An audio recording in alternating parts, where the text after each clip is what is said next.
We all know one. That person who, in any situation, just kind of takes charge. They're the natural leaders, the ones who always seem to have a plan. Today, we're diving deep into the number one personality. Think of it as the pioneer, the trailblazer. We're going to peel back all the layers to really get what makes them tick, from the outside in. Seriously, think about it for a sec. In your friend group, at your job, even in your family, who's the one that just steps up? If that person is you, or if you're just trying to figure them out, then this explainer is definitely for you. All right, so let's start with that outer shell, right? The first impression. When you meet a number one, what's the first thing you see? This is their public face, the confident leader they show the world. To pretty much everyone else, the number one looks like the total package of strength.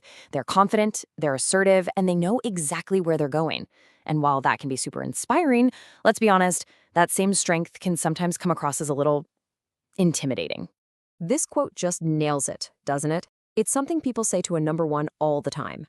And yeah, it's meant to be a compliment, but it also kind of highlights this separation, this idea that they're this fortress, totally self-sufficient. And this is where it gets interesting, because we're about to peel back that first layer. What that strong, independent image doesn't show you is the burden that comes with it, that constant, quiet pressure of being the one everyone else leans on. Okay, so we've seen the armor. Now, let's take a look at what's happening behind it. What's the internal engine that's really driving the number one? What are the thoughts and the pressures they're dealing with when nobody's watching? And boom, this right here shows you the huge contrast. On the outside, you see this confident, totally in control leader. But inside, it's a whole different story. That confidence is fueled by a constant pressure to stand alone. And that independence, it often comes from a deep down belief that they just can't afford to rely on anybody else. This is basically their internal motto. And it's so important to get this. It's not always about ego. A lot of the time, it comes from this intense sense of responsibility. It's a real belief that if they don't push things forward, nothing will happen. They act because, to them, there's literally no other option. And this perfectly captures how their brain works. A number one's mind is like a machine that's just built for forward momentum. It's always asking, okay, what's the next move? They get so frustrated with hesitation or endless debates. Seriously, they would rather make a decision and be a little bit wrong than just be stuck, not doing anything at all. So, how does this all play out in the real world? Let's zoom in on two of the biggest arenas where this personality gets put to the test: their job and their relationships. At work, it is all about having agency. Give them their own space, let them build something, and they will absolutely flourish. But try to micromanage them, you'll watch them shut right down. And in love, they show how they feel through action. Loyalty and protection, that's their love language. But actual vulnerability, like admitting they're scared or asking for help, whoa, that feels incredibly risky to them. This drive for self-reliance even shapes how they see money. For number one, it's almost never just about being rich. Money is a tool. It's the physical form of freedom, of choice, and the security of knowing they'll never have to depend on anyone else. Okay, but every strength has a shadow side, right? So what happens when a number one gets pushed too far? When they feel like their core sense of who they are is being threatened. This is when their greatest asset can flip and become their biggest problem. And that downward spiral, it tends to follow a really predictable pattern.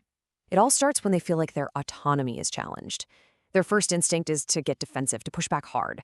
From there, they pull away, they isolate, because they believe they have to handle it all by themselves.